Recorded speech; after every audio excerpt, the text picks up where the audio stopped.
అంటే ఇవి ధ్వంసం అయిపోతాయి అను రియాక్టర్స్ అనేటువంటి ఒక బుషేర్ దగ్గర యుఎస్ఏ వీళ్ళు ఒక దాడి చేశారు. అక్కడ పికెక్స్ మౌంటైన్ అని చెప్పేసి ఈ పర్వతాలు ఉన్నాయమ్మా. ఆ పర్వతాల కింద భూగర్భంలో అను రియాక్టర్స్ ఉన్నాయనేది వీళ్ళ సెంట్రిఫ్యూగల్ సంబంధించిన 440 కిలోస్ యురేనియం అక్కడ ఉంది అని. ఇప్పుడు దానిపైన ఫోకస్ ఉంది అమెరికాకు. అందుకే పని కట్టుకొని ఇలాంటి పెద్ద పెద్ద B2 బాంబర్స్ వీటిని అన్ని ఉపయోగించి వన్ ఆఫ్టర్ ది అనదర్ కొట్టడం ప్రారంభించింది. ఒకసారి కన్ఫర్మ్ అయిపోయిన తర్వాత, ఈ రియాక్టర్స్ క్లోజ్ అయిపోయినాయన్న కన్ఫర్మ్ అయిన తర్వాత నేను అనుకుంటాను ఇరాన్ క్లోజ్ చేస్తారు. ఇంకా అప్పుడు ధైర్యంగా ముందుకు వెళ్తారు. అంటే ఏమంటాం, గ్రౌండ్ అటాక్స్ కూడా మొదలవుతాయి అనేది మనకు వినబడుతున్నటువంటి విషయం. సో అట్లా అమెరికా కొద్దిగా స్లోగా కనిపించినప్పటికీ ఒక ప్లాన్ ప్రకారం పోతుంది. అను రియాక్టర్స్ ముందుగా ధ్వంసం చేయాలి అనేటువంటి ప్లాన్తో ఉంది. భయపడేది ఏం లేదు, అమెరికాకు భయం అనేది ఏం లేదు. అంతగా అంటే ఒక అణ్వాయుధం కొట్టేస్తుంది. ఇప్పటికే అందరూ అంటున్నారు అణ్వాయుధాలు ఉపయోగిస్తుంది అమెరికా అని. నేను ఐ డోంట్ థింక్ అంత సింపుల్ గా ఉపయోగించరు, బ్లేమ్ అయిపోతుంది అమెరికా. కాకపోతే బక్కచిక్కిన ఇరాన్ ఈ రోజు కాకపోతే ఇంకో రోజు లొంగిపోవాల్సిందే, సరెండర్ కావాల్సిందే, లేకపోతే బుగ్గిపాలవుతుంది, బూడిదైపోతుంది అని నా అనుమానం అమ్మా. Unless China and Russia open గా బయటికి వస్తే అమెరికా కాస్త నిలువరించవచ్చేమో. కానీ ఎంతకాలం అయితే వాళ్ళు ఓపెన్ గా రారు, ఎంత అండర్ గ్రౌండ్ లో ఎంత అందించలేరు. కనుక అలాంటి పరిస్థితి వచ్చినప్పుడు వరల్డ్ వార్ అనేటువంటి మాటలు ఇవన్నీ మనం వింటాము. అది మనం జరగకపోవచ్చు అనేది నా అభిప్రాయం. సార్, ఈ మిడిల్ ఈస్ట్ టెన్షన్స్ వల్ల మనం చూస్తే క్రూడ్ ఆయిల్ ప్రైజెస్ $95 మార్కును దాటేసింది. అంటే ఇటువైపు ఏషియా కావచ్చు, లేదంటే ఎమర్జింగ్ ఎకానమీస్ లైక్ అభివృద్ధి చెందుతున్నటువంటి దేశాల ఫారెక్స్ రిజర్వ్స్ పైన, అలాగే కరెంట్ అకౌంట్ డెఫిసిట్ పైన ఇది ఏ రకమైనటువంటి ఇంపాక్ట్ చూపిస్తుంది అంటారు? ఇప్పటికే చాలా దేశాలు ప్రిపేర్ అయ్యాయి మనమే ఉదాహరణకు మోడీ గారు హైదరాబాద్ లో చెప్పినటువంటి మాట దేని కొరకు అంటే, ఈ ఫారెక్స్ రిజర్వ్స్ మనం కాపాడుకోవాలి అనేటువంటి ఉద్దేశంతోనే బంగారు కొనకండి ఇవన్నీ కూడా. ఎందుకంటే నేషన్ ప్రిపేర్ చేశారు మెంటల్ గా. అలాగే అన్ని దేశాలు కూడా ప్రత్యామ్నాయాల కొరకు వెతకడం ప్రారంభించింది. మనం కూడా ఇప్పుడు న్యూస్ అంతా ఏమని వస్తుంది అంటే, ఈ టారిఫ్ తో మనం బెదిరించారు 50% టారిఫ్ అని, లేకపోతే ఆ టారిఫ్ కూడా అవసరం లేని ఒక పరిస్థితి మనం వచ్చేసాం ఇప్పటికే. కనుక అమెరికా ఇంకా అలాగే ఇది కూడా అంతే. ఇది కూడా మనము 35 దేశాలు సుమారుగా వీటితోటి మనం ఆయిల్ కలెక్ట్ చేసుకునే పరిస్థితికి వెళ్ళిపోయాము. హర్మూజ్ జలసంధి పైన మనము డిపెండెన్సీని బాగా తగ్గించుకున్నాం. కంప్లీట్ గా రష్యాకు మళ్ళీ షిఫ్ట్ అయిపోయాం మనం.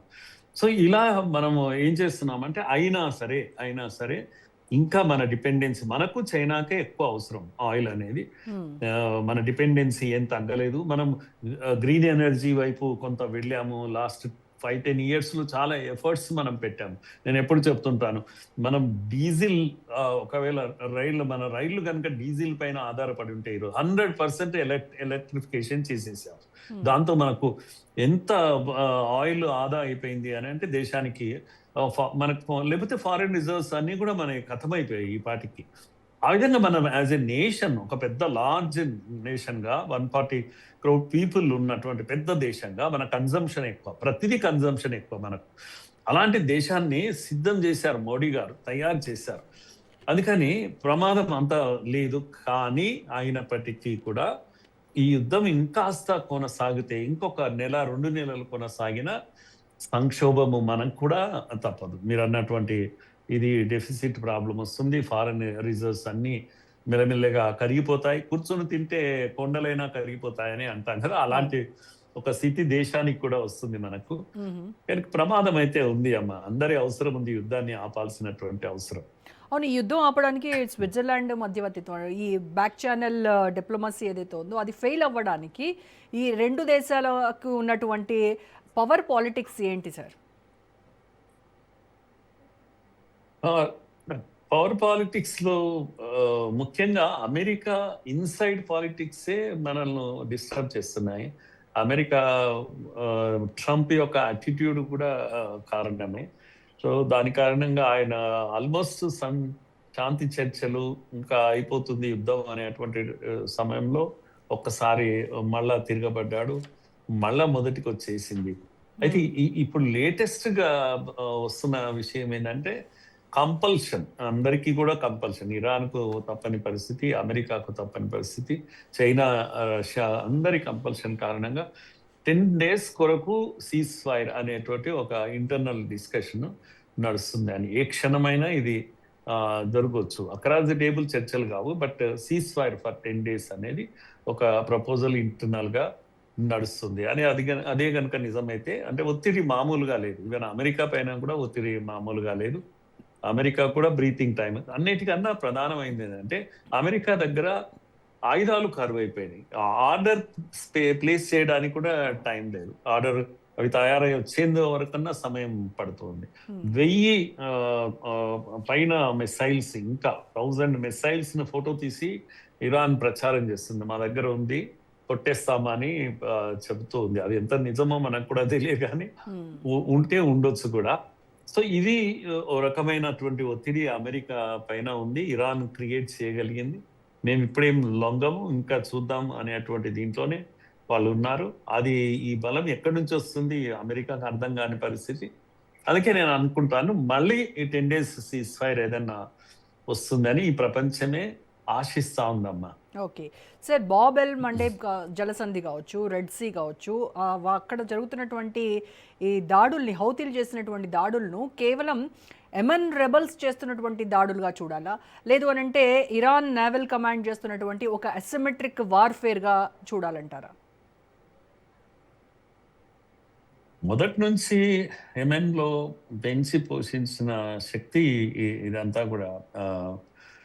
కనుక వాళ్ళు కొత్తగా చేస్తున్నది ఏం కాదు ఇది. హౌతీలు నిజంగా అయితే బలహీనపడ్డారు. మళ్ళీ ఎక్కడి నుంచి వాళ్ళకు ఈ బలం వచ్చిందో తెలియదు. కాకపోతే నేను అనుకుంటున్నాను తప్పకుండా ఇరాన్ చేస్తున్నటువంటి గేమ్ అని అనుకోవాలి. ఇరాన్నే ప్రోత్సహించింది. సౌదీ పైన పెద్ద బాబెల్ మండేబ్ దగ్గర చాలా పెద్ద అటాక్ చేసింది. సౌదీ కన్ఫర్మ్ చేసింది, సౌదీ అరేబియా ప్రపంచానికి కన్ఫర్మ్ చేసింది, మా ట్యాంకర్లు పేలిపోయినాయని చెప్పేసింది. కనుక రెడ్ సీ దగ్గర జరిగే ఈ డిస్టర్బెన్స్ ఏదైతే ఇది ఇరాన్ యొక్క వ్యూహంలో భాగమే అని నేను అనుకుంటున్నాను. అందుకే అమెరికా జంకుతా ఉంది, అమెరికా భయపడతా ఉంది ఓ రకంగా చెప్పాలంటే. ఇరాన్ ఇంకా ఇలాంటి ఆయుధాలు ఎన్ని బయటికి తీస్తుందో తెలియదు.